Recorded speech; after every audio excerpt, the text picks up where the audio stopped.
Praise the Lord, सभी को जय मसीह की।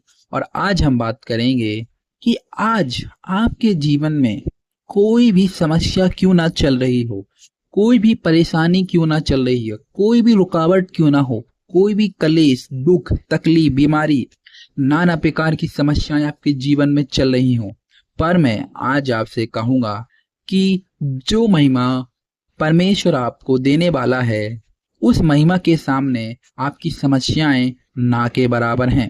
उस महिमा के सामने आपकी रुकावटें कुछ भी नहीं हैं। मैं ऐसा क्यों बोल रहा हूं? यदि आप मेरे साथ निकालोगे रोमियो की किताब, उसका 8 अध्याय और उसका 18 पद, तो वहां कुछ इस प्रकार से लिखा है, क्योंकि मैं समझाता हूं कि इस समय के दुख और कलेश उस महिमा के सामने जो हम पर प्रकट होने वाली है कुछ भी नहीं है। हालेलुया। यहाँ पर पौलुस रोमियो की कलीसिया के लिखते हैं कि जो दुख, जो तकलीफ, जो बीमारी, जो हलचल आपके जीवन में अभी है, जो परेशानियां चल रही हैं, वह उस महिमा के सामने कुछ भी नहीं है जो परमेश्वर आप पर प्रकट करने वाले हैं। उस अनुग्रह के सामने वे ना के बराबर हैं।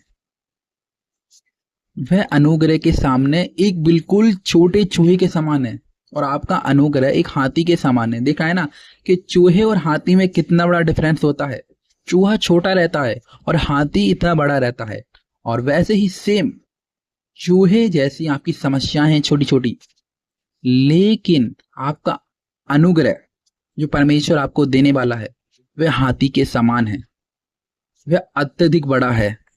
परमेश्वर आपको हर एक चीज में, हर एक बातों में भलाई को उत्पन्न करेंगे, क्योंकि बाइबल कहती है कि जो लोग परमेश्वर से प्रेम रखते हैं, परमेश्वर उनके लिए सब बातों में से मिलकर भलाई उत्पन्न करते हैं। यदि आप आगे पढ़ेंगे तो इसके 28 पद में सेम लिखा है जो मैंने अभी बोला है आपसे। हम जानते हैं कि जो लोग परमेश्वर से प्रेम रखते हैं उनके लिए सब बातें मिलकर भलाई उत्पन्न करती हैं। हालेलुया। यहाँ पर पौलुस लिखते हैं कि जो लोग, यानी कि हम सब परमेश्वर से प्रेम करते हैं, तो परमेश्वर हमारे लिए हर एक बात में से भलाई को उत्पन्न करेंगे।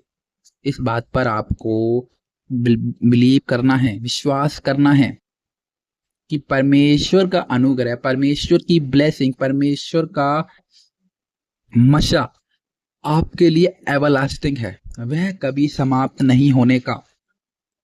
यीशु मसीह कहते हैं कि चाहे पृथ्वी टल जाए और आकाश चल जाए, परंतु मेरी बातें कभी नहीं टलेंगी। आपको केवल और केवल बिलीव करना है। इस बात को आप समझें, फोकस करें कि मैं अभी क्या कर रहा हूं, मैं कौन हूं, मैं कैसा हूं। क्या मैं एक ऐसा व्यक्ति हूं जो समस्याओं में जूझ जाता हूं, उन पर फोकस करता हूं? समस्याएं तो आएंगी। प्रभु यीशु मसीह में आप ऐसा नहीं हो कि आप आ गए तो आपके जीवन में अब कोई समस्याएं, दुख, तकलीफ नहीं आएंगी। नहीं, ऐसा नहीं है। ऐसा कहीं भी नहीं लिखा बाइबल में। लेकिन बाइबल कहती है कि तुम्हारा शोक आनंद में बदल जाएगा। हालेलुया। तो इस बात को आपको बिलीव करना है। आपको अपनी रुकावटों की ओर फोकस नहीं करना है। हो सकता है कि अभी आप किसी एग्जाम की प्रिपरेशन कर रहे हो, या आपके परिवार में कुछ समस्याएं चल रही हो, या आपको अपनी मैरिज की टेंशन हो, तो आपको इन पर फोकस नहीं करना है। आपको इनको इग्नोर करना है। ये तो मेरे सामने ना के बराबर हैं। जो परमेश्वर मुझे अनुग्रह देगा यह उसके सामने कुछ भी नहीं है। जो आशा करता हूं कि आप समझ गए होंगे कि आपको क्या करना है। सभी को जय मसीह की। आमीन।